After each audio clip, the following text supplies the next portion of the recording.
নমস্কার, আমি লক্ষ্মীপুর টাইমসের পক্ষ থেকে এসেছি। আমরা বলতে গেলে লক্ষ্মীপুর অঞ্চলের সংস্কৃতি ও সাহিত্য জগতের একজন উজ্জ্বল নক্ষত্র। ওনার নাম ত্রিদিবেশ দাস। আপনারা ক্যামেরার সামনে দেখতে পাচ্ছেন, উনি বসে আছেন। উনি পেশায় একজন শিক্ষক। বিগত 2-3 বছর আগে উনি অবসর নিয়েছেন চাকরি থেকে। ওনার সাথে আমরা সাহিত্য চর্চা এবং বিগত দিনে যে লক্ষ্মীপুর অঞ্চলে যাত্রা গানের যে দল ছিল, সেই দলের একজন সক্রিয় সদস্য হিসাবে উনি ছিলেন। সেই সম্পর্কে আমরা কিছু তথ্য তুলে ধরব। আচ্ছা, আপনি যে বিগত দিনে এত লক্ষ্মীপুর অঞ্চলে যে সাংস্কৃতিক চর্চা নিয়ে চালিয়ে আসছেন, সেই সঙ্গে আপনি কবিতা, গল্প, নাটক লিখে আসছিলেন, সেটা শুরু কবে থেকে হয়েছিল আপনার সেই লেখাগুলো? এই লেখাগুলো আসলে 80-র দশক থেকেই আমি শুরু করেছিলাম। এর আগে আমি করিমগঞ্জ কলেজে পড়তাম। তখন হায়ার সেকেন্ডারি শেষ করার পর যখন বাড়ি আসি, বাড়িতে আসার পর থেকেই আমার এই সব কর্মকাণ্ড আমি করতে থাকি। আমি দেখেছি বা অন্য ম্যাগাজিন, অনেক ম্যাগাজিন যেটা এই অঞ্চলে প্রকাশিত হয়েছে, যেগুলো ম্যাগাজিন, সেই ম্যাগাজিনগুলিতে আপনার রচনা রয়েছে। আমি একটি গল্প দেখতে পেয়েছি সরগম সাহিত্য পত্রিকায়, ফুলের তল একটি ফুলের বাগান। আপনার গল্পটার নাম ছিল, কিন্তু সেটার উদ্দেশ্যটা খুব ভালো ছিল। সেই ফুলের তল একটি ফুলের বাগান কি উদ্দেশ্যে লিখেছিলেন? যে এখানে বিভিন্ন ধরনের জাতিগোষ্ঠী একসাথে বসবাস করে, সেই উদ্দেশ্যে না অন্য? না, আলটিমেটলি ওই উদ্দেশ্যেই যে আমাদের হয়তো ছোট্ট ফুলের তল তখন গ্রাম ছিল, আচ্ছা, শহর হয়নি। এই ছোট্ট গ্রামের মধ্যে আমাদের যেখানে অবস্থান ছিল, আমরা দেখতে পেয়েছি যে আমাদের প্রতিবেশীরা বিভিন্ন ধর্মাবলম্বী, বিভিন্ন জাতিগোষ্ঠী, জনগোষ্ঠীর লোক এখানে আছে, উপজাতি লোক এখানে সংমিশ্রণ। তার বাঙালি, মণিপুরি, হিন্দু, মুসলমান নির্বিশেষে, খ্রিস্টান নির্বিশেষে সবাই এখানে ছিল। যেভাবে আজকে আমরা ফুলের তলে একটা জাতীয় সংহতির একটা প্রতীক বলতে পারি, অখণ্ড ভারতের একটা আমরা প্রতীক বলতে পারি। এখানে যেভাবে আজানের ধ্বনিও শোনা যায়, এখানে শিব মন্দিরের ঘন্টাও আমরা ধ্বনিত হয়, সেইভাবে গির্জার ঘন্টাও আমরা শুনতে পারি, গির্জার প্রার্থনাও শুনতে পারি।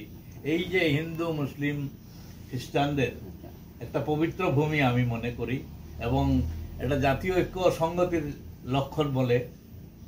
তাই আমি আমার ওই লেখনীতে বর্ণনা করেছিলাম যে ফুলের তল একটা ছোট্ট ফুলের বাগান। একটা ফুলের বাগানে যেভাবে রং বেরঙের ফুল একসাথে ফুটে থাকে, ঠিক সেইভাবে আমি ফুলের বাগান বলতে সেই ফুলগুলো হচ্ছে এখানকার মানুষ, জনগণ, বিভিন্ন জনগোষ্ঠীর মানুষ এখানে। আপনারা শুনলেন যে গল্পটিতে কি তুলে ধরা হয়েছে। খুব সুন্দরই এটার সারাংশ আমি পড়েছি এবং বুঝেছি। তাই এতদিন ওনার সাথে আমার দেখা হয়নি, তাই আজকে ওনার কাছ থেকে আমি সময় নিয়েছি যে সেই আলোচনা করার জন্য। এবং উনি শুধু সেটা নয়, নাটক লিখে থাকেন, নাটকে অভিনয় করে থাকেন, এবং যে যাত্রা দল ছিল ফুলের তলে, সেই যাত্রা দলে উনি অভিনয় করেছেন। সেই সম্পর্কে আমরা কিছু তথ্য ওনার কাছ থেকে জেনে নেব। হয়তো এখনকার যারা সাহিত্য সংস্কৃতি নিয়ে চর্চা করছেন, আপনারা হয়তো জানেন না যে বিগত দিনে কারা কারা ফুলের তলের সংস্কৃতি চর্চায় জড়িয়ে ছিলেন এবং বর্তমানেও জড়িয়ে আছেন। তাই সেই বিগত দিনের কথাগুলো আমরা তুলে ধরব। আচ্ছা, বিগত দিনের ফুলের তলে একটি ভালো যাত্রা দল ছিল এবং খুব সুনামের সহিত বরাক উপত্যকার বিভিন্ন স্থানে যাত্রায় অভিনয় বা যাত্রা পরিবেশন করে আসছিল। সেই যাত্রা দলটি কবে শুরু হয়েছিল এবং কিভাবে শুরু হয়েছিল, সেই তথ্যগুলো আপনাদের একটু তুলে ধরুন। যাই হোক, যাত্রা সম্পর্কে বলতে গেলে আমি একজন যাত্রাভিনেতা ছিলাম, এবং যাত্রা আমার কাছে, যাত্রা শিল্পটা আমার কাছে খুব প্রিয় ছিল।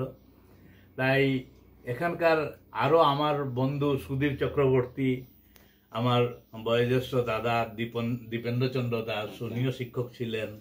সুধীর চক্রবর্তী আজ জীবিত নেই। জগবন্ধু দাস, উনি রিসেন্টলি মারা গেছেন। এবং আমরা এই 4-5 জন মিলে প্রথমেই আমরা উদ্যোক্তা ছিলাম যে একটা যাত্রা ইউনিট করব, এবং সেই যাত্রা ইউনিটের নাম দিয়েছিলাম আমরা অরুণোদয় যাত্রা ইউনিট। এটা আজ থেকে কত বছর আগে? এটা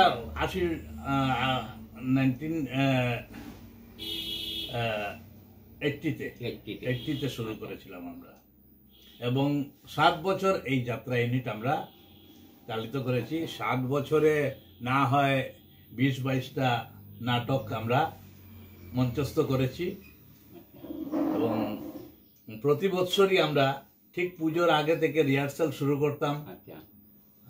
মাস দিনে রিহার্সালের পর আমরা 3টা-4টা নাটক প্রতি বছরই আমরা মানে উপস্থাপন করতাম। তার মধ্য থেকে আমরা বিভিন্ন জায়গায় গিয়ে বিভিন্ন স্থানে, তাছাড়া আমাদের এদিকে যে টি গার্ডেন অঞ্চল ছিল, বাগান অঞ্চলে যাত্রা শিল্পটা সাংঘাতিকভাবে লোকের কাছে পছন্দ ছিল, প্রতিটি চা বাগানে। এবং আমাদের এখানে বিভিন্ন বাজার অঞ্চল, জিরিঘাট অঞ্চল বা ওই ফুলের তল, বিন্নাকান্দি ঘাট, এইসব অঞ্চলেও আমরা যাত্রা গান করেছি।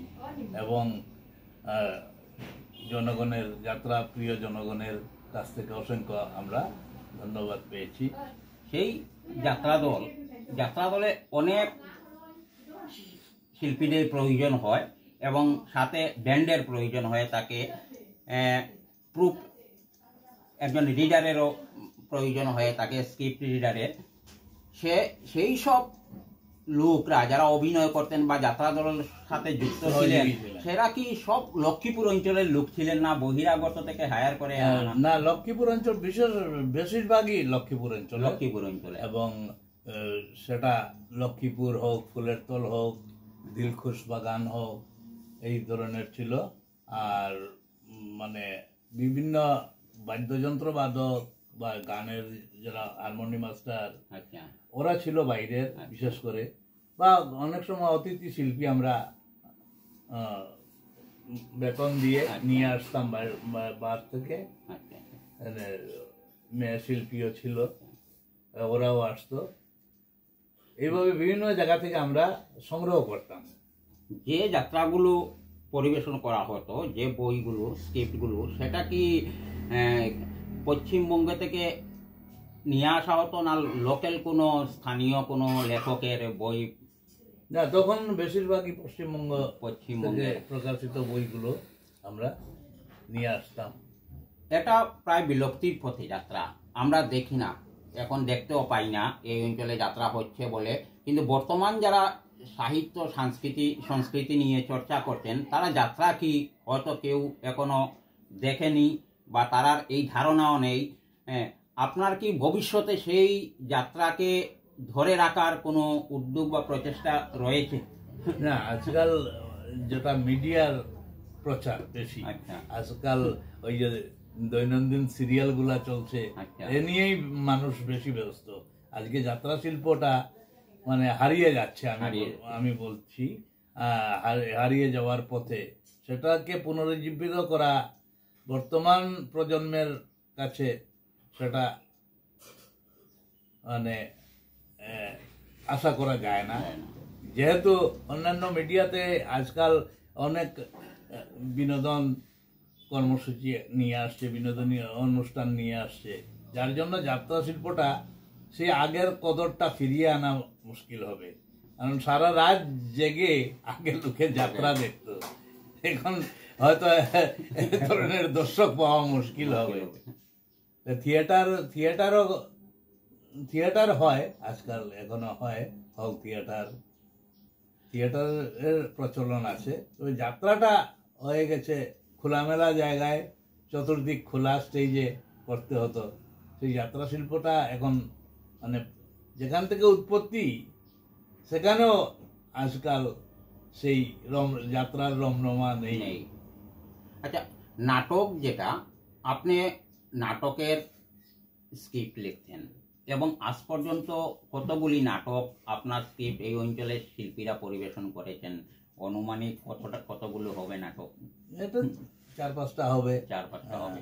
আর সেটা আমি সিলেটিতেও করেছি। আচ্ছা, সিলেটি আচ্ছা। ভাষায় আচ্ছা নাটক করেছিলাম, বরাক উপত্যকার সমস্যা আচ্ছা তুলে ধরে, যে আচ্ছা। যে আমাদের বন্যা কবলিত রাস্তাঘাট বিহীন, হ্যাঁ, আচ্ছা।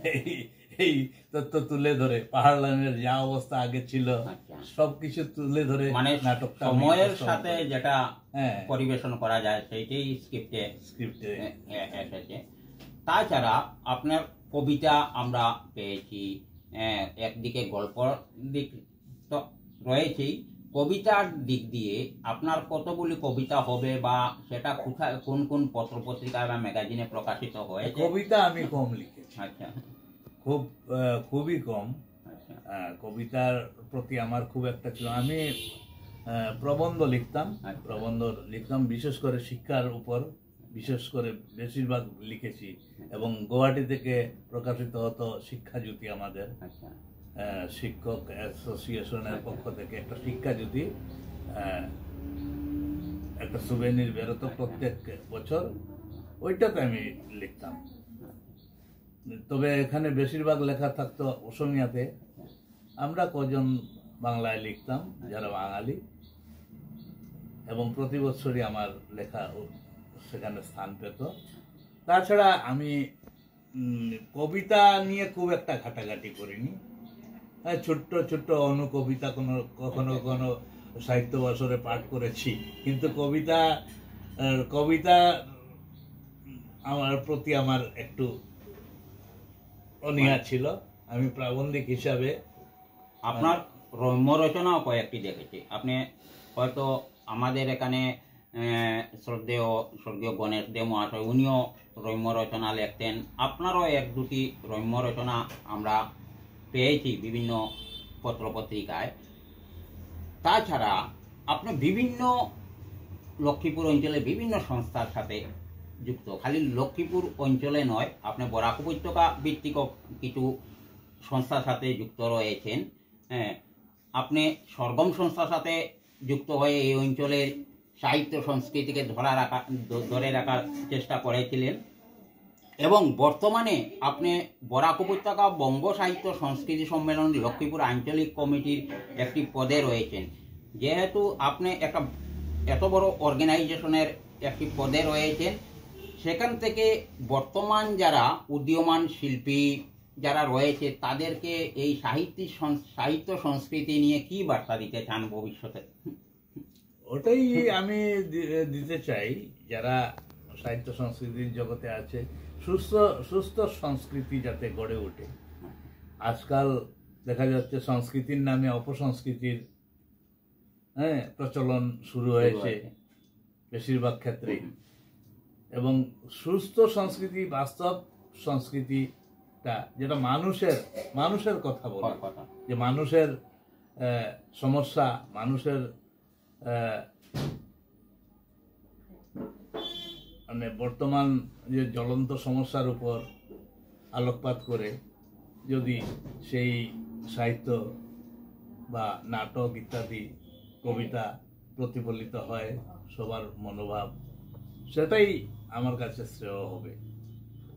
আচ্ছা, যেহেতু আমি আগে জানতে পেরেছি যে আপনার পরিবারের একজন সদস্য, আপনার হয়তো বড় ভাই, উনি খুব ভালো একজন আর্টিস্ট।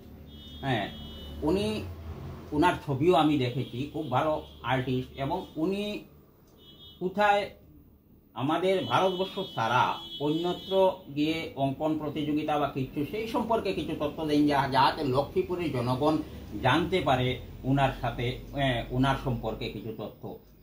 না, আমার বড় ভাই, সবচেয়ে বড় ভাই জ্যোৎস্নাময় দাস, উনি ক্যালকাটা গভর্নমেন্ট আর্ট কলেজ থেকে first class fine arts course করেছিলেন।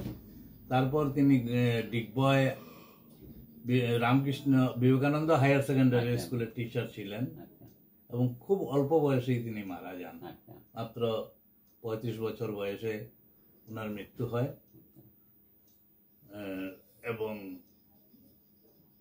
এই অল্প সময়ের মধ্যে তিনি আসাম সাহিত্য সভারও একজন সদস্য ছিলেন, আচ্ছা আচ্ছা প্লাস উনি একজন গায়কও ছিলেন, তবলচিও ছিলেন, মানে বহুমুখী বহুমুখী ওনার প্রতিভা। প্রতিভা। এবং আসামে অনেক জাজমেন্ট হতো আচ্ছা বিভিন্ন এক্সিবিশনে, সেই জাজমেন্টে উনি জাজ হিসাবে নিযুক্ত হয়েছেন কয়েকবার।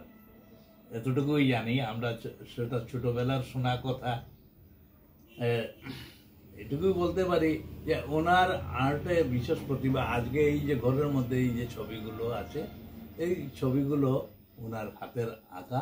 আপনারা সঙ্গে থাকুন, আমি ক্যামেরার মাধ্যমে ছবিগুলি প্রত্যেকটি ছবি আমি তুলে ধরবো, আপনারা দেখতে পাবেন, আপনারা আমাদের সঙ্গে থাকবেন।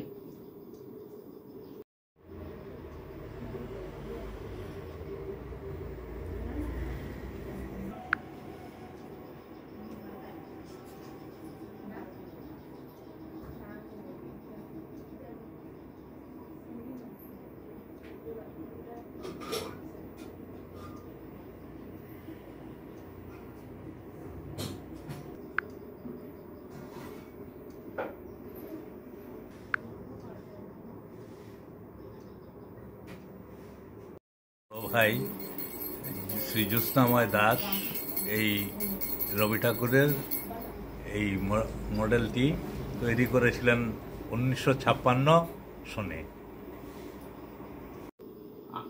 এবং আপনি 2-3 বছর হয়েছে চাকরি থেকে অবসর নিয়ে। 2-3 বছর না, আমার অনেক প্রায় 6 বছর হওয়ার পথে আমি 2018 সনে 28 ফেব্রুয়ারি রিটায়ার্ড হয়েছি, অবসর নিয়েছি চাকরি থেকে। এবং দীর্ঘদিন আমি শিক্ষক সংগঠনের সঙ্গে যুক্ত ছিলাম। শিক্ষকতার পাশাপাশি আপনি লক্ষ্মীপুর অঞ্চলের সাহিত্য সংস্কৃতি বা বিভিন্ন সমাজসেবায়ও জড়িয়ে ছিলেন। সেই যে আপনার অনুপ্রেরণায় লক্ষ্মীপুরের যারা বর্তমানের যারা সমাজসেবক এগিয়ে এসেছে, এটা আপনার অনুপ্রেরণায়। এবং বলতে গেলে আপনি এই অঞ্চলের একজন, মানে সামাজিক দিক দিয়ে হোক, সাহিত্য সংস্কৃতি দিক দিয়ে হোক, আপনি লক্ষ্মীপুরের একজন উজ্জ্বল নক্ষত্র, যেটা সঠিক দিশা লোকদের দেখিয়েছেন। সেই জন্য আপনার এই উদ্যোগের জন্য পরবর্তী প্রজন্ম এতদূর এগিয়ে আসতে পেরেছে। সেই জন্য আপনাকে আমি লক্ষ্মীপুর টাইমসের পক্ষ থেকে আপনাকে ধন্যবাদ জানাচ্ছি, এবং আজকে এই সময় দেওয়ার জন্য অসংখ্য ধন্যবাদ জানাচ্ছি আপনাকে।